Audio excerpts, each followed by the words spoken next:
Oi, gente, tudo bem com vocês? Está começando aqui mais um Café com Holder, que é aquele quadro aqui do canal onde eu respondo as principais dúvidas que vocês deixaram para mim lá no meu Instagram. Se você não me segue por lá, @fabio.holder. Fiz um compilado aqui de algumas dúvidas gerais e a primeira delas é: será que dá para aposentar com 1,5 milhão? Não foi exatamente essa a pergunta, mas ele colocou aqui: Fábio, tenho 39 anos, 1,5 milhões investidos em FIIs, ações Brasil e BDRs, vivo o resto da vida com 10 mil por mês corrigido pela inflação? Cara, você conseguiria bastante no limite, tá? Por quê? Existem algumas formas da gente precificar, ou pelo menos estimar, quanto que a gente conseguiria de capacidade de renda de um determinado patrimônio investido conforme o tempo for passando. Então existem várias regras, tem a regra famosa dos 4%, onde você teoricamente poderia tirar 4% de qualquer patrimônio investido pro resto da vida que você conseguiria utilizar esse recurso. Mas você é muito novo, você tem 39 anos. Então, antes de entrar especificamente nessa conta e como que eu pensaria sobre essa alocação de capital, eu deixo a reflexão. Cara, você tem 39 anos, você vai ficar pro resto da vida sem trabalhar com nada, sem gerar renda com nada? Porque tudo bem, uma coisa, você teria uma previsibilidade de renda, um complemento de renda, mas a cabeça do ser humano, ela derrete se você não estiver trabalhando, não estiver produzindo. Tanto que você vê que a maior parte dos grandes bilionários do mundo, todos eles trabalham uma quantidade alta de horas por semana, né? Sem ter nenhuma necessidade. Então fica aí a primeira reflexão. Mas com 1,5 milhões investidos, se você for pegar a regra dos 4%, seria o seguinte: você vai usar 4% desse patrimônio para sempre. Então daria mais ou menos 60 mil por ano. 60 mil dividido por 12 daria 5 mil por mês. E aí, vida que segue, né? Então seria um estimado razoável você tirar 5 mil por mês desse patrimônio. Agora, aqui no Brasil, como a gente tem juros maiores, se a gente for para o limite extremo, você pegar, por exemplo, tudo e botar em Tesouro IPCA+, você vai ter 7% ao ano ajustado pela inflação. Se você tirar imposto, você vai chegar ali mais ou menos nos 5% ao ano de capacidade de retirada. Isso aumentaria um pouquinho. Se você colocar tudo em fundos imobiliários, por exemplo, hoje você consegue ter uma carteira com um yield de 10% ao ano. Então, isento de imposto. Então você conseguiria tirar mais ou menos 150 mil por ano, daria mais ou menos uns 12 mil por mês. Seria interessante você reinvestir ali uns 20% disso, então reinvestir 2, e aí você ficaria ali com 10 mil de renda por mês. Mas em qualquer um desses cenários, percebe que você ficaria muito concentrado em classes de ativos que talvez não seja tão desejável. Não tem nada de errado com renda fixa ou com fundos imobiliários, mas a sua carteira está sempre muito mais alocada o quão bem diversificada ela tiver. Quando você. Basicamente a diversificação, uma analogia seria você ter uma caixa de ferramentas com várias ferramentas diferentes. Então, é o último almoço grátis. Toda vez que você diversifica em classes de ativos diferentes, o que você está fazendo é reduzindo o risco da sua carteira, porque você está tirando a especificidade daquela classe de ativo, agora você tem duas na sua carteira, então você está diminuindo o risco e você ainda está mantendo o retorno esperado no longo prazo. Então, quanto mais diversificado em classes de ativos você tiver, mais bem alocado você vai estar para o longo prazo. Agora, é importante também entender que as pessoas têm necessidade de risco diferente. Então, dependendo do seu estilo de vida, do quanto de renda você precisa, você consegue calibrar isso dentro das classes de ativos. Eu sempre oriento vocês, sempre oriento meus alunos a não deixar nenhuma classe de fora. Ah, Fábio, eu posso ter só FIIs. Ah, Fábio, eu vou ter só investimentos no exterior. Ah, Fábio, se eu tiver só renda fixa. O mais importante é você só investir naquilo que você entende. No entanto, quando você concentra em uma única classe, você está deixando várias ferramentas de fora da sua caixa, certo? Então, tenha sempre todos os ativos, ou a maior parte de ativos para sua carteira de longo prazo, e aí calibre a sua necessidade de risco e os seus objetivos pessoais, tendo percentuais maiores ou menores dentro de cada uma das classes. É isso que eu te oriento a fazer, e eu não me preocuparia tanto com essa conta. Eu veria mais esse patrimônio que você tem hoje como um conforto, um colchão para você saber que você pode ficar 6 meses sem trabalhar, ficar 1 ano sem trabalhar se estiver insatisfeito demais ou totalmente sobrecarregado com o seu trabalho atual, você fazer uma migração de carreira, mas eu não veria como um patrimônio para você se aposentar e simplesmente não produzir mais nada para o resto da vida. Próximo ponto aqui do Rafael Raiz. Nível de dinheiro na sua vida que vale mais a pena está investido na bolsa do que em um negócio? Não entendi muito a sua pergunta, tá? Mas você falou basicamente, nível de dinheiro na sua vida que vale mais a pena está investido na bolsa do que em um negócio. Não entendi de novo, separei essa pergunta aqui, não sei porquê. Mas eu acho que você quis dizer o seguinte, vale mais a pena investir na bolsa do que você investir no negócio físico? Cara, eu te diria que 95% das vezes sim, tá? Eu acredito que as pessoas subestimam demais o risco de você abrir um próprio negócio e superestimam bastante, apesar de ser superestimar bastante já é um pleonasmo, mas as pessoas superestimam o potencial de retorno quando você vai abrir um negócio físico. E diminuem o risco na cabeça e diminuem também a dificuldade que é tocar um bom negócio. Então, hoje, né, o que eu vejo assim, sei lá, você consegue empreender hoje com um capital relativamente baixo, né? E assim, empreender também tem muito a ver com um perfil de investidor, de capacidade de tomar risco, inclusive.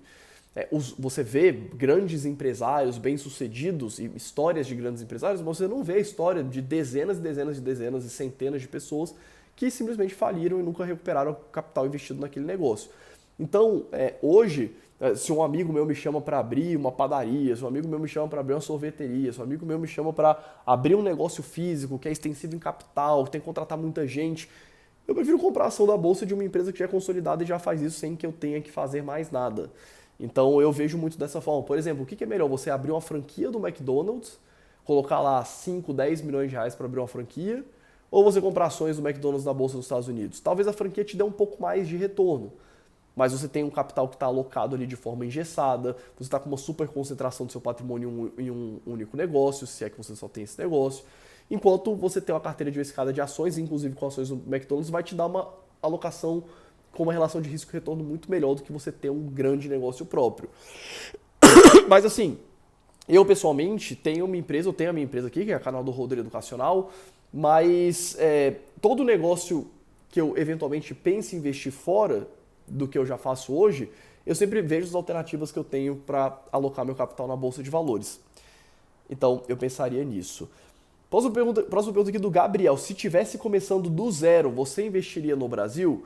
Cara, se eu fosse brasileiro e estivesse começando do absoluto zero, o trajeto natural é você investir no Brasil e depois começar a pensar em investir no exterior. Mas hoje é muito simples você investir no exterior. Então, do mesmo jeito que você abre contra a corretora no Brasil, você abre contra a corretora no exterior. Tem várias corretoras disponíveis hoje, principalmente corretoras que são dedicadas especificamente para brasileiros. As principais corretoras do Brasil já oferecem a conta no exterior, caso você utilize a plataforma deles aqui no Brasil. Então, hoje não tem muito motivo. O que eu pensaria primeiro é fazer uma reserva de emergência, obviamente, antes de pensar em diversificar nessas classes de ativos. Mas sim, eu investiria no Brasil. Tem um paper recente que saiu agora de março de 2025, que chama Beyond the Status Quo, já falei dele várias vezes aqui no canal, onde eles rodaram um estudo com uma base de dados de simulação de bootstrap com mais de 200 anos de dados de vários países, mais de 50 países no mundo, e eles descobriram que a melhor alocação de capital para o longo prazo e já para a fase de usufruto, contra-intuitivamente falando, é você ter mais ou menos 33% do seu patrimônio em renda variável no seu país de residência e 67% do seu patrimônio no exterior. Por que isso acontece? Porque quando você mora num país, é muito importante você ter uma parte do seu patrimônio nesse país para você conseguir usufruir desse patrimônio em moeda local. Então, você ter 100% do seu patrimônio exterior pode ser muito ruim para períodos de valorização do real frente ao dólar, que acontecem no curto prazo. A gente sabe que no longo prazo, a tendência é que o dólar se valorize mais do que o real, que o euro se valorize mais do que o real, simplesmente porque tem mais inflação no real do que lá. É uma regra de 3. Então, se tem mais moedinhas reais sendo criadas por ano proporcionalmente do que dólares sendo criados, você vai ter um delta de inflação. A gente tem uma inflação aqui de mais ou menos uns 5% ao ano. Nos Estados Unidos o CPI histórico é de 2%, que é a inflação deles. Então esses 3% ao ano ele tende a ser convertido ali no dólar. Mas isso pode levar décadas. E a gente pode ter algumas décadas específicas onde o real se valorize muito frente ao dólar, como por exemplo foi dos anos 2000 até 2010, por exemplo, antes da crise do subprime. Então a gente teve um período onde teve um boom de commodities no mundo, o Brasil exporta muito, então teve uma demanda muito alta por real. O real se apreciou bizarramente frente a grandes moedas no mundo. De cabeça aqui, pelo que eu lembro, ali mais ou menos dos anos 2000 até 2010, o dólar saiu de 3,50 para 1,50 mais ou menos. Ali em 2008, 2007, mais ou menos. Então você imagina, você ter 100% do seu patrimônio lá fora, e aí você pega um período já em fase de usufruto, onde você vai ter 5, 10 anos do seu patrimônio caindo 70%, simplesmente porque a sua moeda local se valorizou muito frente ao seu patrimônio exterior. Então eu não teria 100% no exterior em nenhuma circunstância. Então, o que o estudo mostra é exatamente isso. A locação mais otimizada, seja você brasileiro, seja você morando na Suíça, seja você morando na Inglaterra, ou em um país da União Europeia que usa o euro, ou nos Estados Unidos, o ideal é você ter 33% no seu país na sua nacionalidade e 67% no exterior. E aí o que acontece? Em períodos muito ruins de hiperinflação no seu país, o que o exterior faz nesse cenário é exatamente te corrigir. Porque se você tem 100% do seu patrimônio no seu país, se você tem um cenário hiperinflacionário, seu patrimônio é completamente corroído. Enquanto essa corrosão que acontece se reflete no câmbio e a parcela do seu patrimônio exterior compensa essa perda. Então, eu pensaria numa alocação 70-30, 60-40, 50-50, né? Não precisa, nem tudo precisa ser cravado na média. Um outro ponto interessante é que esse estudo mostrou que a melhor alocação possível é você ter 100% em renda variável, inclusive em fase de usufruto. Isso não é o mais adequado porque não adianta nada você ter uma alocação que você não sustente o risco, não adianta nada você ter uma alocação que é a mais otimizada, que tem a melhor relação de risco e retorno, mas que tem um risco que talvez você não precise correr. Então tem outras variáveis que devem ser consideradas, inclusive adicionando renda fixa na carteira, seja no Brasil ou no exterior, nos dois. Inclusive tem um aulão aqui no canal chamado A Carteira Perfeita de Renda Fixa no Brasil e no exterior, com absolutamente tudo que você precisa saber sobre renda fixa. É uma aula de 3 horas, está aqui no YouTube. Essa é uma aula que ela era exclusiva para os meus alunos, que eu decidi fazer ela aberta aqui no YouTube para todo mundo consumir. Esse é um canal que é focado 100% em renda variável. Então eu decidi fazer esse conteúdo para imortalizar tudo que o investidor precisa saber sobre renda fixa, basicamente está lá nessa aula, tá? É uma aula de 3 horas e meia, bem extensa, ou 2 horas e meia, alguma coisa assim. Tá aqui no YouTube, procure A Carteira Perfeita de ETFs no exterior, canal do Holder. Ok? Então, vamos lá. Próxima pergunta aqui não vou colocar o nome dele, é uma informação meio sensível. Recebi 300 mil de herança, Fábio, mas só tive coragem de investir 50% em renda variável. Qual a sua opinião? Minha opinião é que você não deveria ter investido nenhum real em renda variável, tá? Se você receber um dinheiro de herança, provavelmente esse dinheiro ele é um valor relevante frente ao seu patrimônio.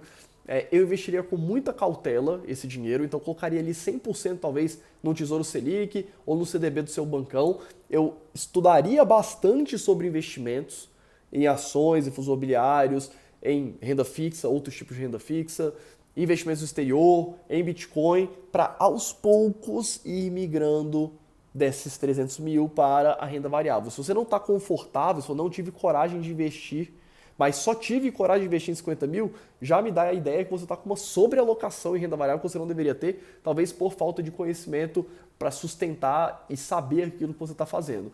É bem provável que se a bolsa cair 30%, 40%, 50%, que acontece, você venda tudo em pânico e aí isso vai ser desastroso para o seu resultado de longo prazo. Então coloque tudo em renda fixa, e só vá para a bolsa, só coloque na bolsa aquilo que você sustenta ver andando de lado ou até caindo 30%, 40%, 50% por alguns anos, porque isso acontece com uma certa frequência na bolsa de valores. Perdão. Próxima pergunta aqui, Fábio, uma dúvida meio incomum. Eu trabalho no Google e recebo uma parte do meu salário em ações. Isso fez com que a minha carteira ficasse extremamente concentrada. Faz sentido vender para rebalancear? Com certeza absoluta. Eu sempre recomendo todos os meus alunos que trabalham em empresas que possuem remuneração em ações, de venderem a sua posição e colocar na sua carteira de longo prazo. Ah, mas eu trabalho na empresa, eu tenho que acreditar no negócio, tudo bem? Não tem problema. A grande questão é que se a empresa for mal e você é só um funcionário dentro de uma empresa gigantesca como o Google, se a empresa for mal nas próximas décadas, você vai ficar sem patrimônio, porque quase todo o seu patrimônio vai estar alocado em ações daquela empresa, e você vai estar sem emprego. Provavelmente você vai perder seu emprego, porque as empresas costumam demitir uma parte grande dos seus funcionários em momentos de dificuldade. Então, eu diluiria esse risco totalmente. Alguns programas de remuneração por ações exigem que você fique com lock-up de 3, 4, 5, 6, 7, 8, 10 anos, mas assim que você for podendo vender essas ações, eu venderia e alocaria na sua carteira padrão para você não ter, primeiro, concentração em nenhum ativo não é desejável em nenhuma circunstância, não faz sentido nenhum você ter uma concentração exagerada em um único ativo da sua carteira, muito menos sendo o ativo que garante a sua renda ativa do seu trabalho. Beleza? Pelo vídeo hoje é isso, espero que vocês tenham gostado, deixem o seu like, compartilhem com quem você acha que tem interesse, isso ajuda demais aqui o canal e eu vejo vocês no próximo vídeo.